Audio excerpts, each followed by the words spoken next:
Man.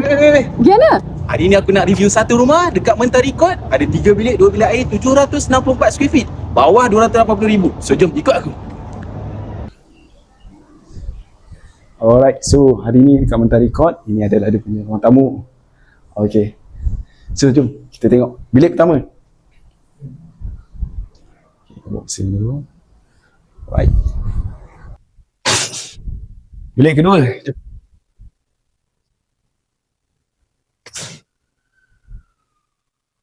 And the master bedroom. So jom. Siap ada tandas sekali. Alright, yang paling best view. So jom kita tengok pula toilet, bukan toilet, kitchen.